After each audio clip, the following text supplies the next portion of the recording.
Good morning, student. In history portion, chapter number 4, the Mughal Empire. The foundational stone of the Mughal Empire was laid by Babur in 1526. It means कि जो Mughal empire की स्थापना थी, foundational stone means जिसने नींव रखी थी Mughal empire की, वो बाबर थे. The first battle of Panipat establish his rule in India. India में मुगल्स रूलर स्टार्ट हुआ था after first battle of Panipat. The greatest Mughal ruler of the empire was Akbar, grandson of Babar. तो जो सबसे ग्रेटेस्ट रूलर साबित हुए मुगल एम्पायर के, वो थे अकबर.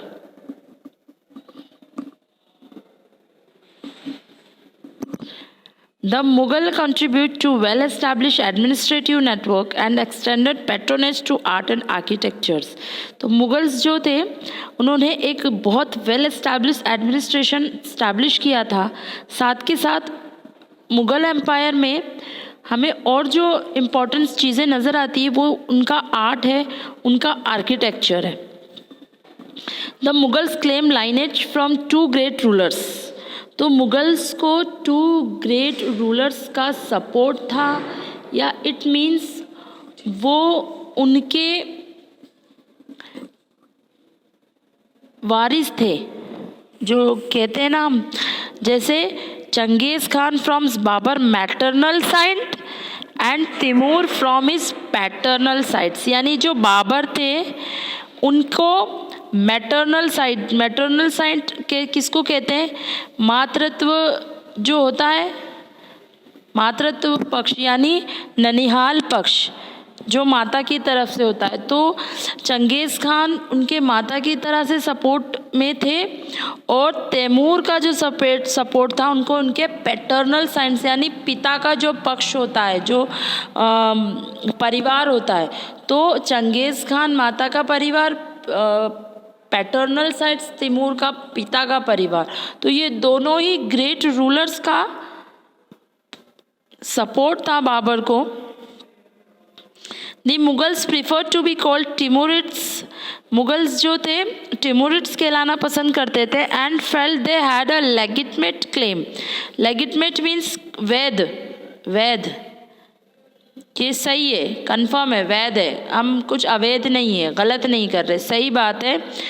तो मुगल्स जो टिमूरिड्स कहलाना पसंद करते थे, और उन्होंने एक क्लेम करते हैं ना हम, किसी पे दावा किया था, एक वैध यानी उनके अकॉर्डिंग एक वैध चीज़ थी कि claim to the area because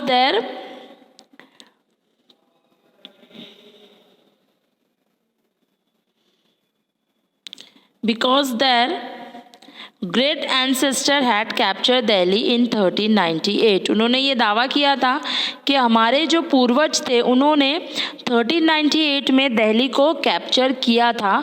another reason for this was Genghis Khan's memory was associated with the massacre of innumerable people. और दूसरा भी ये था कि लोग जो थे चंगेज़ खां का जो असंख्यक यानी इन्यूमरेबल यानी असंख्यक यानी जिसकी कोई क्वांटिटी नहीं है, गिनती नहीं है, और मैस्कर यानी किसी को मार देना, कत्ल कर देना, लोगों को ज़बरदस्ती मार देना. तो चंगेज़ खां की जो मेमोरी थी, लोगों की पास जो यादें थी चंगेज़ खां के अकॉर्डिंग कि वो बिना किसी बात पे अपने अगेंस्ट में उसके जो भी खड़ा होता था वो उसे मार दिया करता था. तो ये दो मोस्ट रीज़न थे कि एक तो उसको दोनों के पक्ष का सपोर्ट था, दूसरा वो ये टिमूरिड्स कहलाना पसंद करते थे, और वो ये समझते थे कि 1398 में हमारे जो पूर्वज थे, इंसेस्टर्स थे, उनका दिल्ली पर अधिकार पहले से ही था. Military campaigns. Babar succeeded the throne of Fergana in 1494. Babar ने, देखो वो इंडिया कब आए थे? इंडिया में तो वो 1526 में अपना पूरा इस्टेब्लिशमेंट किया था। लेकिन उससे पहले ही Babar succeeded the throne of Fergana in 1494 में। उन्होंने फरगना में थ्रोन एक्सेप्ट किया जब वो 12 साल के थे, at the age of 12। But another Mongol group attacked and force him to leave the ancestral throne. लेकिन मंगोल्स का जो दूसरा ग्रुप था, देखो चंगेज़ खान मंगोल ग्रुप से ही थे, लेकिन जो दूसरा ग्रुप था जो नहीं मानते थे, उन्होंने क्या किया कि अटैक किया बाबर पे और उसे उस पद से हटा दिया। फरगना के पद से, जो वहाँ पर उन्होंने राजा बने थे फरगना के, वहाँ से उसे हटा दिया। ही वॉन्डर्ड फॉर मैनी ईयर्स, वो यहाँ वहाँ बहुत सालों तक घूमते रहे। एंड सीज काबुल इन 1504, और आखिर में काबुल में जाके उन्होंने जगह बनाई 1504 में। He then captured Delhi in 1526 by defeating Ibrahim Lodi in the Battle of Panipat. हमने हमारे लास्ट चैप्टर में जब हम सल्तनत पीरियड पढ़ रहे थे, हमने पढ़ा था, क्वेश्चंस भी आया था, who was the last ruler of Lodi empire, whose Ibrahim Lodi was the last ruler of Lodi empire. तो लोधी, इब्राहिम लोधी को हराकर 1526 में इब्राहिम लोधी को डिफीट करके बाबर ने बैटल ऑफ पानीपत को जीता था और दिल्ली पे अपना दिल्ली को कैप्चर कर दिया था। He successor Humayun recaptured Delhi from Sher Shah Suri in 1555। इस बीच कुछ हुआ, ये सब हम आगे पढ़ेंगे कैसे क्या कुछ हुआ। लेकिन बाबर के जो बेटे थे, उन्होंने, कौन थे, हुमायूं, उन्होंने दोबारा शेरशाह सूरी से 1555 में दिल्ली को जीता था। Akbar capture Chittor 1568, Ranthambore 1569, Gujarat, Bihar, Bengal, Kashmir, Berar, Kandahar and so on 1585 and 1605. Jahangir took battle against Sikhs and Ahoms. Shahjahan captured Ahmednagar and Bijapur.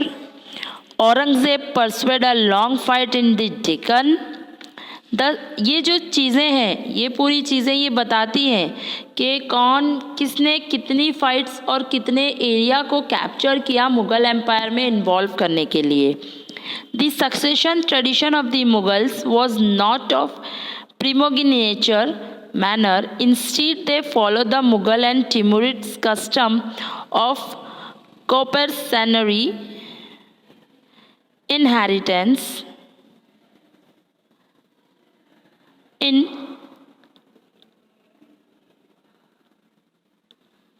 in primogeniture. The eldest son inherits his father's estate. In coparcenary, the inheritance is divided amongst all the sons. इस paragraph का मतलब है, ये word है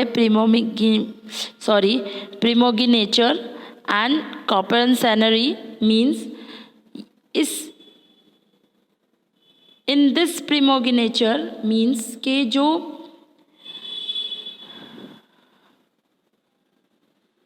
बड़ा बेटा होगा वही थ्रोन एक्सेप्ट करेगा। यानी आफ्टर फादर अगर 4 बेटे भी हैं, लेकिन जो बड़ा बेटा है वही राजा बनेगा। और कॉपरसनरी मीन्स कि राजा के अगर 4 बेटे हैं तो आफ्टर दैट उसकी जो संपत्ति है, इनहेरिटेंस, उसकी जो जायदाद है, उसकी जितनी संपत्ति है वो चारों बेटों में डिवाइड हो जाएगी और चारों अपने अपने हिस्से पे अपना राज्य स्थापित करेंगे, अपने आप को किंग घोषित कर देंगे। तो मुग़ल जो थे प्रिमोगिनेचर्स वाली पॉलिसी नहीं अडॉप्ट की, इन्होंने कॉम्पल्सरी इनहेरिटेंस वाला सिस्टम अडॉप्ट किया। इसमें यह था कि amongst inheritance is divided amongst all the सन।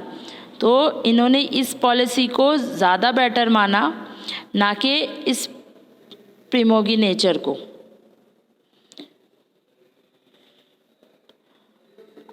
आज के लिए इस लेक्चर में इतना ही। बाकी हम मुग़ल एम्पायर के बारे में एक्सटेंशन यानी एक्सप्लेनेशन के साथ देखेंगे कि किसने क्या, कैसे, कब, क्यों किया। Thank you.